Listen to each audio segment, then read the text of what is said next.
حضرت عبداللہ ابن عمر ایک اونٹنی پہ بیٹھے تھے. اونٹنی بڑی پیاری لگی, بڑی خوبصورت تھی, بڑی بہترین تھی, بڑی صاف ستھری تھی. تو 2-3 دفعہ اپنے غلام سے کہا, یار بڑی پیاری ہے, بڑی خوبصورت ہے, دیکھو اس کا چلنے کا انداز کتنا نرالا ہے. آج کل بھی ڈرائیور گاڑی چلاتے ہیں تو کہتے ہیں بڑی ہلکی پھلکی ہے جی, بریکیں بھی بڑی ٹھیک ہیں جی اس کی, فلاں معاملہ بھی اس کا بڑا صحیح ہے. وہ اتنی پسند آئی اونٹنی, تو اونٹنی سے اترتے ہی فوراً کہنے لگی اس کو نشان لگا کے قربانی کے جانوروں میں چھوڑ دو, یہ زیادہ پیاری ہے, اسے رب کے رستے میں خیرات کریں گے. کیوں؟ ایک باریک نکتہ صوفیاء نے بیان کیا ہے. اللہ کے نیک بندے کہتے ہیں کسی جگہ بھی تمہارا دل اللہ رسول کے مقابلے میں الجھنا نہیں چاہیے. کوئی ایسی چیز جو رکاوٹ بن رہی ہو, رکاوٹ, وہ کیا کہتے ہیں, کچرا آ گیا ہے, اس کچرے کو لوگ ٹھیک نہیں کرتے, کہتے نکال دو تاکہ معاملہ صحیح رہے. ایک چھوٹا سا باریک سا ہلکا سا دھاگے کی طرح کا ایک ٹکڑا اگر کسی وقت گوشت کا آپ کے دانت میں الجھ جائے نا, وہ سارا ذائقہ تباہ کر دیتا ہے. لوگ مختلف چیزیں لے کے خلال کرتے ہیں دانتوں کا تاکہ وہ نکل جائے, کیونکہ ذرا سی بھی چیز اگر کسی جگہ رکاوٹ بن جائے نا, آپ بڑا بہترین کھانا کھا رہے تھے, زبردست غذا آپ کھا رہے تھے, ایک صرف اس میں نا ہلکا سا دانہ ایسا ہے جو سخت تھا, کچرا آ گیا, روڑا آ گیا, تو وہ سارے کھانے کا ذائقہ تباہ کر دیتا ہے. بعض لوگ ایسے ہوتے ہیں کہ ایک بال نکل آئے نا کبھی کھانے میں سے تو کھانا چھوڑ دیتے ہیں, کہتے ہیں یار یہ سارا ذائقہ خراب ہو گیا. ہمارے ساتھ یہ ہوا ہے, یہ تو ہے نا دنیاوی معاملات. اسی طرح کا مسئلہ روحانی زندگی میں ہوتا ہے. کئی دفعہ نا ہم ماننے کو تیار نہیں ہوتے, لیکن ہمارے اوپر دولت کی محبت پوری طرح سوار ہوتی ہے, وہ سجدے میں ذوق آنے نہیں دیتی. شہرت کی محبت پوری طرح سوار ہوتی ہے, وہ درود و سلام کا, ذکر کا, عبادت کا ذائقہ لگنے نہیں دیتی.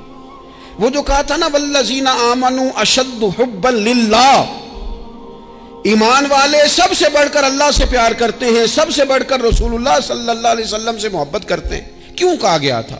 اس لیے کہ ان محبتوں کے مقابلے میں ذرا بھی کوئی اور محبت آتی ہے, روحانی ذائقہ خراب کر دیتی ہے. ہمارا دل نہیں لگتا, ہم بور ہوتے ہیں, ہم پریشان ہوتے ہیں. مسئلہ یہ ہے کہ جس دل میں صرف رب رسول کو ہونا چاہیے تھا, وہاں شہرت آ گئی ہے, شہرت کی محبت آ گئی ہے, دکھاوا آ گیا ہے, مال آ گیا ہے, کئی قسم کے ہم نے بت معاذ اللہ اکٹھے کر لیے, اور پھر وہ ساری کیف مستی آئے. یہ کیسے ہو سکتا ہے؟ حضرت عبداللہ ابن عمر رضی اللہ تعالیٰ عنہ کے پاس ایک گدھا تھا. ہم پنجابی میں تو کہا کرتے تھے کہ بڑا ساؤ جانور ہے, بڑا دھیما ہے, بڑا اچھا ہے, سواری بھی کرتے تھے اس پہ, اس پر بوجھ بھی رکھتے تھے, اور بھی کئی کام, جانوروں کا چارہ بھی اس پہ رکھ کے لایا جاتا تھا.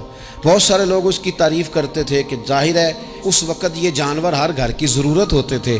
لوگوں نے بڑی تعریف کی کہ جناب یہ گدھا بڑا اچھا ہے, بڑا عمدہ ہے. اب بعض چیزیں ایسی ہوتی ہیں جن سے دل لگ جاتا ہے.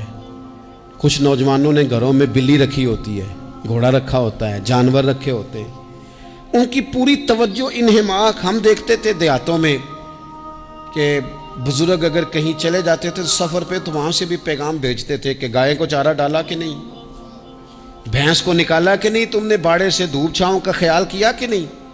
وہ چیز ذہن میں آ جاتی تھی. حضرت عبداللہ ابن عمر رضی اللہ تعالیٰ عنہ, وہ گدھا چونکہ بڑا پیارا تھا, بڑا اچھا جانور تھا, اور بڑے کام کرتا تھا, بہت سارے معاملات گھر کے اور کھیتی باڑی کے اس کے ذمے تھے, تو گھر والے بھی کہتے کہ اس جانور کی وجہ سے بڑی خیر ہے, بڑے کام ہو جاتے ہیں. آپ کا بھی خیال تھا.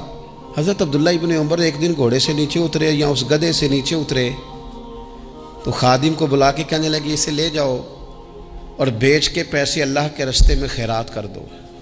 اب وہ خادم کا بھی اس سے دل لگ گیا تھا, جانور گھر میں ہوتا ہے, دلچسپی ہو جاتی. کہنے لگا حضور وہ سارا محلہ تو اس کی تعریف کرتا ہے, سارے خاندان والے تو اس جانور سے دلچسپی رکھتے ہیں, اور آپ بیچ رہے ہیں. آپ فرمانے لگے جس طرح سب کا دل اس کی طرف ہے نا کہ اچھا جانور ہے, میرا بھی ہو گیا ہے, لیکن میں اپنے دل کو سوائے رب رسول کے کسی اور طرف ہوتا دیکھ نہیں سکتا. اعظم بلا سے اپنی وہ ہستی ہی کیوں نہ ہو, اعظم بلا سے اپنی وہ ہستی ہی کیوں نہ ہو, جو چیز اس کی راہ میں حائل ہو پھونک دو, جلا دو ایسی ساری چیزیں جو ان کے راستے میں آتی.